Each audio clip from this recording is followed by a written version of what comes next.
This is the Ohio AgNet from the Voice You Know with the News You Trust studio, sponsored by BASF, where you can count on the trusted performance of Alivo's seed treatment to protect your soybean crop. I'm Ty Higgins. New and now at OhioAgNet.com, the 40th Annual American Farm Bureau Thanksgiving Dinner Survey finds that table of classic dishes for 10 people will cost $55.18. That's down 5% from last year, but still higher than 4 years ago. As the main dish, turkey is often the biggest ticket item. Over the span of the AFBF Thanksgiving survey, turkey has accounted for an average of 43% of the total dinner cost. However, this year, a 16-pound turkey only accounts for 39% of the cost of a 10-person Thanksgiving dinner. That's the turkey's lowest share since 2000. Read what the rest of the fixings will cost you this year online now at OhioAgNet.com. Tune in Monday as Dusty visits with Brian and Jennifer Harbidge in Clark County, where the Ohio Field Leader Roadshow continues. Don't miss the latest research, insights, and on-farm innovations in soybean production. Joel checks in now with a report on how things are shaping up agriculturally speaking in the Southern Hemisphere. Time for this week's South American Update. Thanks to Seed Genetics Direct, the #1 fastest growing and largest Ohio-based independent seed company. Online today at OhioAgNet.com. Thanks to Rafael Gallo. South America's grain outlook still looks comfortable on paper, he says, but a closer look suggests the margin of safety for both soybeans and corn might be thinner than USDA numbers imply. In Brazil, soybean acres continue expanding, and CONAB projects another record crop near 177 million tons. USDA, though, sits closer to 175 million. The weather picture is uneven, as a developing La Nina late in 2025 could mean too much rain in parts of the central west and drier than normal conditions in southern Brazil, Paraguay, and northern Argentina. Those are areas historically prone to yield drops. Domestic demand is also tightening the balance sheet. Brazil exported more than 100 million tons of soybeans so far this year. But internal use is rising fast thanks to livestock feed needs and a higher biodiesel mandate. Corn looks even tighter, depending on the source. Brazil expected to produce 131 to 139 million tons next season. Consumption pushing above 90 million tons, driven heavily by the booming corn ethanol industry, which is now responsible for roughly a quarter of Brazil's ethanol output. Argentina is recovering with stronger corn prospects and a roughly 48 to 49 million ton soybean crop, but weather remains volatile. Paraguay also bouncing back, adding more soy volume to the region. For U.S. producers, the key message is South America still big on supply, but rising internal demand and significant weather risk mean global markets might not be as well padded as headline numbers originally suggest. You can find the full South American update at OhioAgNet.com. I'm Joel Penordwood reporting. Joel, thank you. Let's check the weather now. Here's Ryan Martin, brought to you by Seed Consultants. Simply better performance. Online at seedconsultants.com. Don't have a lot exciting for you here because if you're like me, you knew this day was coming, but you don't necessarily have to be happy about it. Mother Nature looking at the calendar and slapping us across the face saying, it's about time. I needed to do this a little while ago, so we're doing it now. Strong north and northwest winds coming in across Ohio here today, tomorrow, and Friday. That means the lake effect is going to be a big story. Today, it's going to be more of a story to our northwest and up along the Lake Erie shoreline. But I'm mentioning this for tomorrow, too. If you're planning on traveling up into Michigan, depending on where you're at, you're going to run into slightly better and bigger lake effect snow areas. So just pay attention. The lake effect here in Ohio, I think, lingers all the way through Friday midday in north central and especially northeastern parts of the state. High pressure will try and come in later Friday afternoon, but it doesn't last long.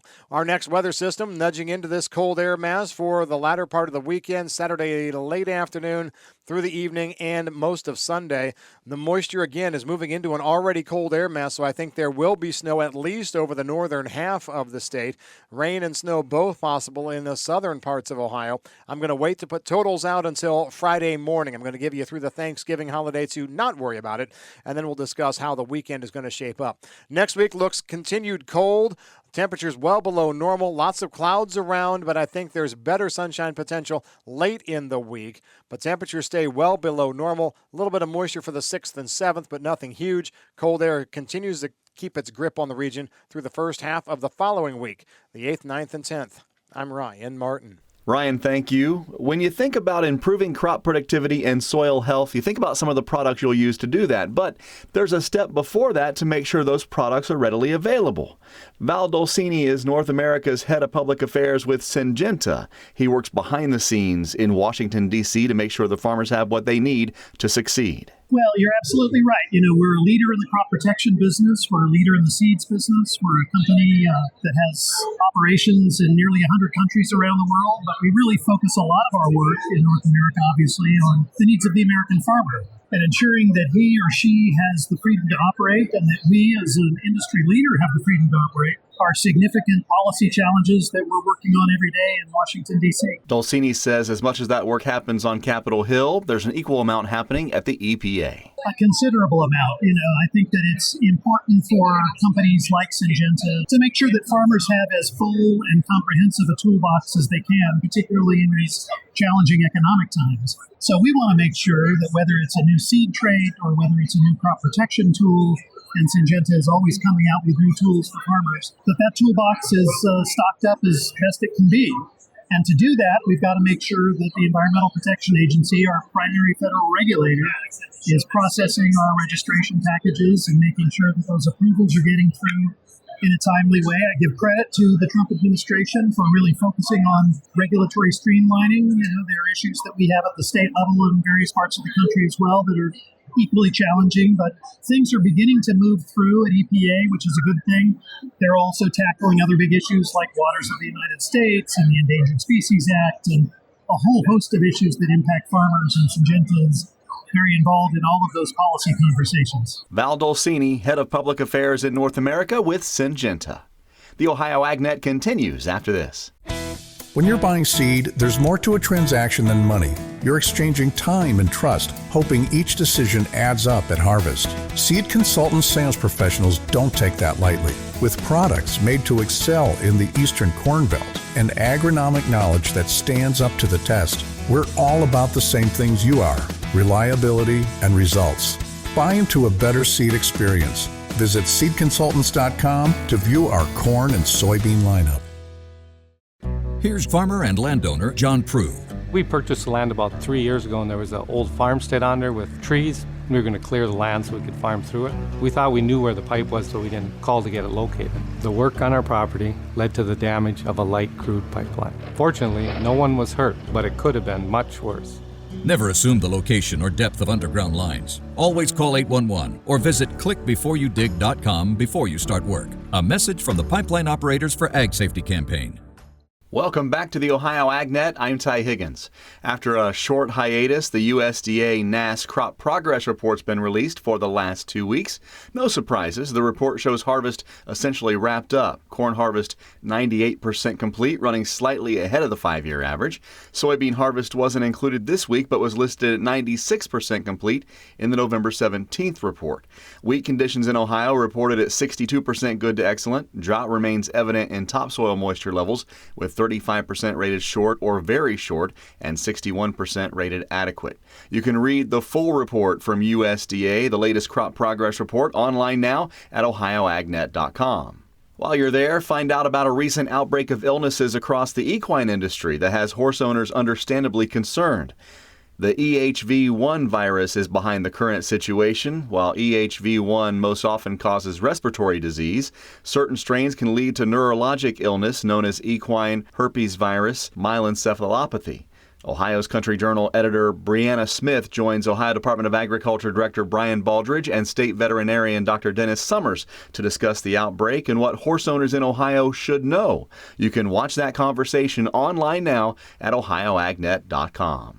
Very few people have a holistic view of the Buckeye State when it comes to the growing season for corn and soybeans. John Breen is one of them. He is with AgriGold, the agronomy division manager. I talked to him last week and asked him how things shaped up across the Buckeye State for Ohio corn and soybean farmers. Well, Ty, just like all years, Ohio is a mixed bag of goods. Right, so we had a beautiful early window where some growers were able to get in the field, and those crops turned out really well. Very pleased with that crop, was able to handle all the weather conditions. And then like normal, we got some rain, and some more rain, and then some more rain. So as those planting windows changed and moved, the crop became what I call variable. So we had a beautiful June and July, and then like everyone knows, August we got nothing. So it all depended on where the crop was, how it was developing, how it fared through that. So I would say the crop was variable, farm to farm, mile to mile, but no disasters. better than most expected, which is a blessing in itself. We have seen technologies come such a long way with these traits and hybrids. What is less detrimental to a crop these days? Too much rain or not enough? That's a great question. I think the answer is when. Okay. I think when is more important. So we saw that late August snow rain was sure that the corn crop and bean crop were going to be severely impacted, and they were, but not to the extent that they could have been. Early, we saw that rain that was limiting that ear set, but that was able to make it up on the end. So our crops, I would say, are extremely resilient because it's not determining yield at one particular time. So as long as that stress is not a long period, we're very resilient and can manage through it. What do you tell farmers as they plan for 26? Because you never know. We could see another challenging year in 26. What can they do as far as product selection to make sure that they're protecting themselves as much as they possibly can? Yeah, so when it comes to products or even plants, so let's just step back a little bit further. So one of the things that I've seen this year and I see every year, the biggest detriment growers do is they give up on their crop too early. It's June 1st. And you're like, my crop's done. I can't do anything. So I'm going to take my plan that I built all winter. I'm going to throw it out the window, and I'm going to be running in panic all year. We have seen that our crop is resilient. Stick to your plan. Pick the products that are going to fit your farm, that are going to meet your challenges, and they're going to help you get to where you want to go, and stick with the plan. That's John Breen with AgriGold, their agronomy division manager. We'll get a check of the markets and some analysis coming up after this as the Ohio AgNet continues. For farmers, it can be a challenge to navigate life from time to time, and agriculture can magnify those moments. Hi, I am Nathan Brown, a Highland County farmer and a member of the Ohio Farm Bureau Board of Trustees. Farmers, you are not alone. Help is available if you're dealing with stresses of farming. If you or someone you know is struggling with stress, text 4HOPE to 741-741 or visit go.osu.edu/agcrisis. A message from the Ohio Farm Bureau Federation. Welcome back to the Ohio AgNet. I'm Ty Higgins. To get a check of today's market analysis brought to you by the Louis Dreyfus Company. Excited to be building the newest state-of-the-art soybean crush facility in Upper Sandusky. Call 574-566-2113 for information on soybean marketing to LDC. Here's Ryan Martin. More grain market insights from yesterday. Again, a mostly green close, not super exciting. There were no new daily sales announcements yesterday morning. And the spreads yesterday, that's what I noticed. They widened out a little bit. Beans widened out a couple of cents. Corn widened out a couple of cents overall. If you want to add to any existing exposure with the holiday coming up tomorrow, just as a reminder, the trade is a full day's trade today, off tomorrow, and only then a half day of trade with a morning session through about 1:05 Eastern time on Friday. Old timers like me can remember when we had half day trade Wednesday along with a half day of trade Friday. That is no longer the case. Today is a full day of trade here overall. Spot crude yesterday was down hard on hope of a Black Sea truce and an easing of logistical issues there. For the week ending October 9th, exporters sold about 52 million bushels of corn versus 89 million the previous week, 23 million bushels of wheat versus 33 the previous week, and 29 million bushels of beans versus 34 million the previous week. Remember, I said week ending October 9th. We're starting to get that backlog of data out of the government now that they're back to work. I'm Ryan Martin. Thank you, Ryan. Let's get a check of the markets brought to you by Seed Consultants. Simply better performance. Online at seedconsultants.com. In the overnight trade, not a lot going on in the corn market. In fact, December's unchanged at 423.5. March 438.25, also no change, and corn for May 446.25, down by a half penny. Soybeans for January up a penny and a half at 1126.25. March 1135.25, up by a half cent, and soybeans for May no change, 1145 a bushel. Wheat for December down 3 cents at 524.25. July 553.5, down by 2 cents. At the Merc live cattle for December, 207 even after the close yesterday, down 20 cents. February down 20 as well at 207.32. Feeder cattle for March, 307 better at $300.87. April feeders, 299.40 up 3.30. Lean hogs for December, 78.45 up 25. And lean hogs for February, $79 on the number, down by 17 points. Get more of today's farm news online at ohioagnet.com. I'm Ty Higgins. We'll see you down the road.